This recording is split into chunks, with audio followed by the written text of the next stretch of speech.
Hey everyone, Rob B here with Rob D, and this week we've got part 2 of a very special story. Mark Ward has had an incredible property journey, and his success has been fantastic.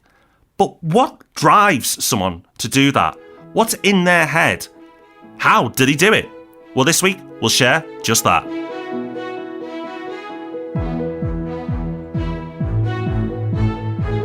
Welcome to the Property Podcast, where every Thursday morning property investors come together to be informed and inspired. Now, last week you'll have heard the inspirational story of what a Property Podcast listener, Mark Ward, has achieved. He's been listening to the podcast since the very beginning, and during that time he's done unbelievable things.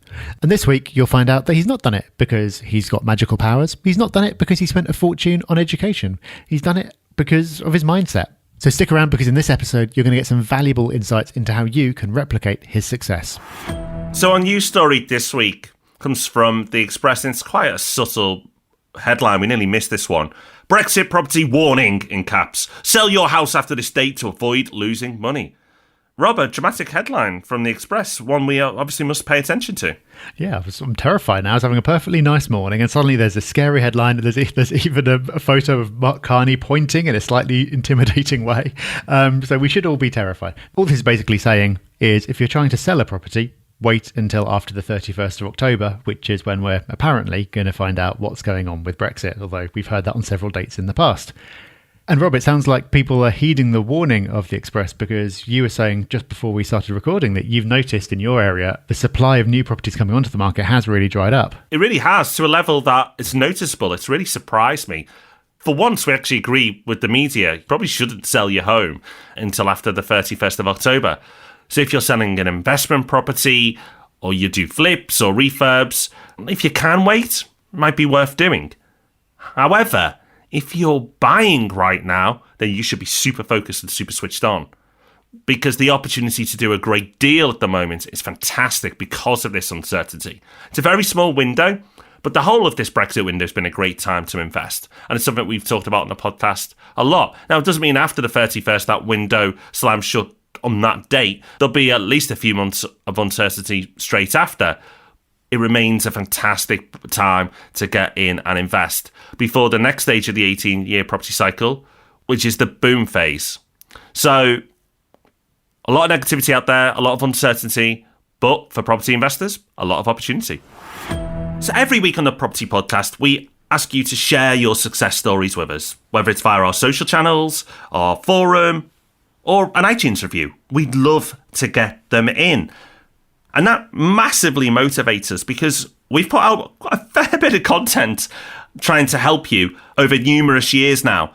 But it's when we get feedback that people have used that content that leaves us inspired to do more and give you more. And there aren't many messages that have inspired us more than one that we received a while back from Mark on Instagram. He said, "I've gone from telling you about my first buy-to-let 5 years ago to now just getting my 10th that should complete in the next 2 weeks. And I'm planning to do hopefully another 3 to 4 this year." So obviously, after reading that, we had to find out more. So hopefully you heard the first part of this conversation last week, where Rob D went through the beginnings of Mark's journey. Now, if you haven't listened to that episode yet, make sure you go back and check that one out. But to refresh everyone's memory, Mark's been investing for just over 5 years, and he's managed to build a portfolio of 10 houses, which is increasing at a rapid rate.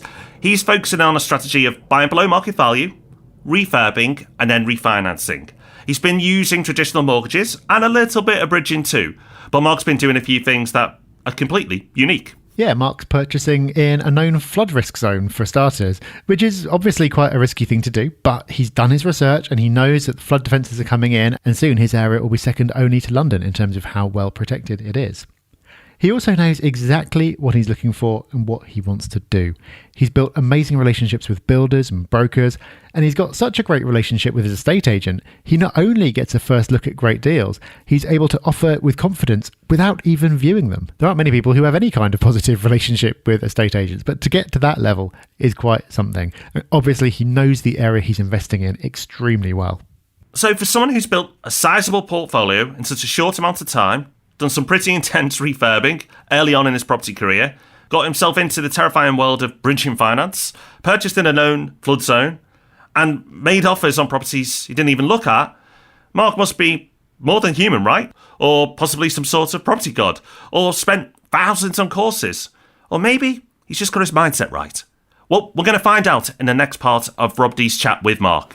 Hi, I'm Mark Ward, and I live and invest in Carlisle, Cumbria. This came about because you sent us a message on Instagram.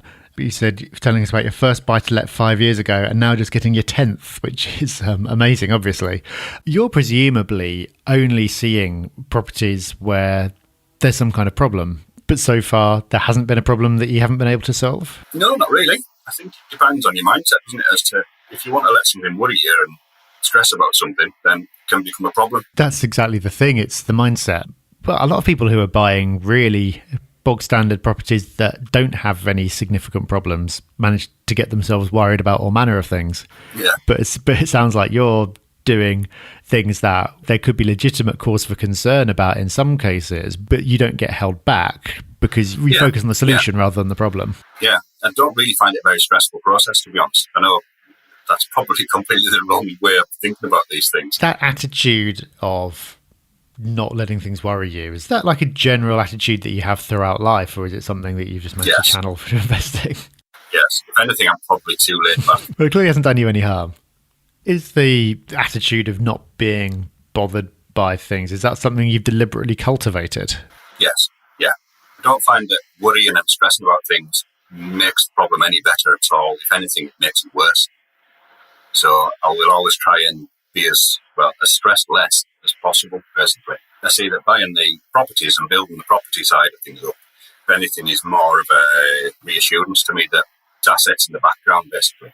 So if anything ever did go wrong, then I've got my properties to fall back on. How much of your time do you think property takes up at the moment? It goes in stages, basically. When we first complete on a house, obviously I like to get involved and like pull the kitchen out and to do any things that I can do, basically, and prepare it for the lads to go back in and put it all back together. So, and then afterwards, I'll call in once or twice a week just to take some photos and have a look and see how things are going. More for personal interest than actually checking. I like to just keep involved, and if there's any problems, then they can speak to me about it, and we can get it resolved there and then, generally. Then once you've got a property up and running, does it take up any of your time? No, not really. I'll call into the letting agents once a month or so, just check everything's all right. But no, everything really runs really quite smoothly. When we're doing the houses up, we try to do them to quite a good standard, probably more than they need to be, basically. We generally have very good tenants that go into them because they appreciate that we have done quite a lot of work to them. There isn't any problems in them. What size is the portfolio up to now? We've got 10 at the moment, and then this one that the offer has been accepted, we'll take it up to 11. You've been going at a rate of 2 a year on average. Has it sped up recently? Yeah, it's sped up. There was 2 year gap between the first two. So on average, it's about 3 a year I'm doing. And then obviously as the rents come in to the account, that obviously just builds up. And then in theory, that's then helping me with more deposits. As the snowball gets bigger, then in theory it should get easier to carry on with it. Is raising the deposits, is that the constraint that's preventing you from going faster? So if you had the cash, would you have the access to the deals if you had more cash? I think so. But I don't want to just buy in for the sake of buying, if that makes sense. I want to make sure that I'm buying the right things. I could go out and buy 3 or 4 of them in the next month or two if I really needed to. But it's a case of trying to make sure that, as I say, I am buying the right properties, trying to make sure they are actually below, like the what they say, they are below the value they're supposed to be. The refurb will be where it needs to be. And when you say buying the right properties, clearly buying it below market value is the main thing you've talked about. Are there any other criteria that you've got? I like a family house as such. So I've got a vision of the tenant that's in there, basically, as I'm buying the house. So you can kind of see who you're buying for, if that makes sense. And as long as that's the right market, then the figures stack up, then I think it's a good house. Try to stick away from your standard 2-bed terraces, but I like ex-local authority with nice, like a decent bit of garden with it, and the nice, solidly built houses, basically. What's your reason for staying away from the 2-bed terraces? There's just a lot of competition for them.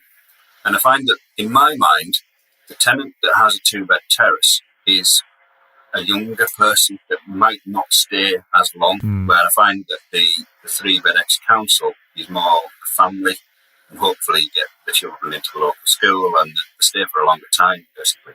So you're up to 10 now, soon to be 11. Where does it stop? Have you got an end number in mind? First goal basically is 21. 21 gives me enough of a buffer that completely replaces my income from the main company. And when do you reckon you'll have that first goal done by? I think I'll have, the next 3 or 4 years, I think I'll have done that. Maybe less, probably more like 3. Has your strategy changed at all over time, or do you see it changing in the future? I'm quite happy at the moment doing what I'm doing. I can't say I won't go into other things as time goes on and as we get a bit bigger, but at the moment I'm quite like the standard. Buy them, do them up, refinance them and move them on, basically. Quite like that model. So you said that you've been listening to the podcast since the beginning. Thank you for that. And you still listen to podcasts? I found you after about episode 10, so I didn't have too much to catch up on. And I'd done that while I was pulling a wall down at work as we were expanding our offices. Wow. So it was quite a good thing. It was quite a good find. I'm impressed that you've stuck with us through all this time. Yeah, absolutely. Even with the American guys. Yeah, exactly. If you made it through that, then you're doing all right. How has the education side of things, not just ours, but everyone's, how's that helped you? I think it's just confidence. You're not on your own. Everybody else is doing the same thing as well, basically. I've recently found Instagram as well. So I've been starting to follow a lot of people on there as well. And again, it's just reaffirming what you already know, isn't it? It's trying to reassure yourself that it is the right way to go, basically. What does your family make of everything that you're doing? My family's quite positive about it. They do see the long-term benefits of where it's going to go. My wife, basically, she is on a career break at the moment, so her role is basically she looks after the children and makes my life quite unstressful and easy as it can be, basically. So I can concentrate on doing all the other things, basically, with the house and the main business. Well, you've been in property for not all that long, really, in the scheme of things. No, not when you listen to other people that have been doing it for 20 odd years. I'm I still see myself as a relative newcomer. But in that time, you have achieved things that some people might never do in terms of both the quantity of properties that you've built up and some of the things that you've done, like using bridging and doing refurbs and things like that some people will never get the confidence to do. So you've built up a lot of experience in a short space of time. If you went to a networking event this week and you met somebody who was just starting out, just wanting to get into property, what kind of advice would you pass on to them? Don't start too big, basically, I think, and try not to overthink everything. Just, if the deal's correct, then the deal's correct. I mean, luckily for Carlisle, where I solely invest at the moment, the prices are really, really reasonable. You can pick up a really nice house between 80 and 120,000. There's deals around, basically, and I'm not throwing big money into it as deposits and refurbs. I don't see the risk. Again, that's maybe just the attitude I have to it. Mark, we've only known each other about half an hour, so I wouldn't say I know you particularly well, but I'm getting the vibe that you're a pretty relaxed kind of guy. I'm struggling to imagine you getting stressed out by too much. You're nevertheless doing you're juggling a lot. Whatever you're doing, however well it's going, there's always random stuff like that happening in property. Yeah. And there's always something with refurbs. You're juggling mortgages and refinances and bridging. There's a lot going on. So how do you stay sane? How do you balance it all in your own mind and make sure be relaxed enough to keep your sanity, but also balance that by staying on top of things enough that everything gets done? I've got a big dog who takes a lot of walking. So we can do 8 to 10 mile a day, basically, out and about. We just wander around the rivers and around the streets, and it gives me a lot of thinking time, basically. A lot of times I'll be walking around with the dog, headphones in, either listening to a podcast or on the phone to somebody, either fixing something or inquire about something or just general work. So it can be, a lot of it's done, as I say, as I am out and about. And I find that the walking can also be very, very relaxing for me. It can take my mind away from everything I need if I needed to. If I do find out something's gone wrong or a particularly busy time, then I can either go out walking, or I also do a lot of mountain biking and road biking. So I get out and about, and that again helps keep the mind correct. What a fantastic story, and what an amazing attitude. There's no way that Mark's not going to smash his goal of getting 21 properties and then some. His mindset is on point. He's putting in the work, the hard yards, and he knows his area well. He's got the right team in place, but probably most important of all, he took action. He wasn't waiting for the perfect deal or the right economic conditions. He just went for it. So last time, Rob, we learned about his strategy, how he does refurbs, buying on floodplains, all interesting stuff. This week was quite different, and it was all about his mindset, but that is so important. We've talked about mindset a lot on the podcast, but if you get that right, it can be your most important tool as a property investor. Definitely. You can have all the knowledge you like, but if you don't have your mindset right, you're not going to be able to push yourself to do what needs to be done, to take the risks you need to take, and to deal with the challenges that inevitably are going to come up. You can hear in Mark's voice, he's a pretty chilled kind of guy, and to an extent you get the impression that that's just the way he is, but he's clearly taken steps to maintain this attitude of his. He talked about how he goes on walks to clear his head, same as you've talked about doing in the past, Rob. And I'm sure that's really helped him, because he said there hasn't been a problem yet that he hasn't been able to solve. But that doesn't mean that it's been easy, and it doesn't mean that it hasn't felt like a real challenge while it's happening. So he obviously knows himself. He knows what works for him. He knows how to get himself into the right headspace. And that's allowed him to find this balance between being really active on the one hand, but also really relaxed on the other, and get quickly to this point where he's pushing on towards achieving some pretty incredible things. Another great thing, and something that's definitely contributed to Mark's success, is he has clear goals. That number of 21 is fixed for him. But he isn't just buying 21 random properties. He's very clear on what he is buying. He gets offered a lot, but he'll only move on stuff that suits him. And all that education, all this action, has all been driven by information that's free. He's used podcasts, he's used books, okay, a few quid, but he's not spent thousands and thousands of pounds to get himself to this point. He's done it by using a base of knowledge. The free stuff out there is more than enough. There are no secrets. And then he's taken that as his foundation, and on top of it, it's been built with action. That's it. What you have through the Property Podcast, Rob's books, the YouTube channel, everything else we give you is more than enough to take action. And as we said before, the thing that's going to make us look bad, and where your real education is really going to start, is when you do it. That's the key. And that's what Mark has learned more by doing this than listening to the podcasts. I'm not saying you have to stop listening.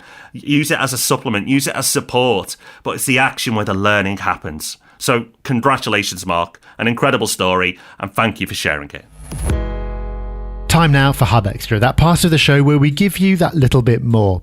Either a tool or a resource, or sometimes a quote. And Rob, you've dug out a quote for us to mull over today. And yes, it's very much linked to what we've been talking about in this episode and last week as well, which is about taking action. And this quote comes from Benjamin Franklin. And it says, "Well done is better than well said." And that's the thing, Rob. We can talk about property all we want, and you can talk about what we're going to do and what our goals are, but it's actually the action, the work, and the success of that work, which is far more important. Yeah, you'll come across a lot of people, I'm sure you have, who have very happily tell you at great length about all the things that they're going to do. They'll talk a great game. You'll be blown away by the things that they're going to do in the future. And you know what? Maybe they will, but talking about it is easy. Doing it is a lot harder. They're always far more impressed to hear about someone who's actually done it already. That ties straight back into the conversation we had with Mark. He's not going to corner you at a networking meeting and talk your face off for an hour about how amazing he is. He's not a man of that many words, but he's gone and he's done it. And that's what we should all be aspiring to do. So that's us done for another week.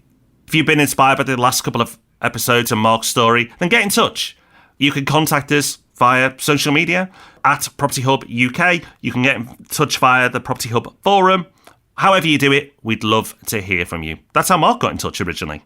And if you're thinking, you know what, I can't wait for the next podcast, I need more content now, well, head across to our YouTube channel and subscribe to make sure you get all the property videos we're putting out there. And we're really churning them out at the moment. So make sure you check that out. But until we're back on Tuesday with Ask Rob and Rob, we'll love you and leave you. Take care, have fun, bye-bye. Bye-bye.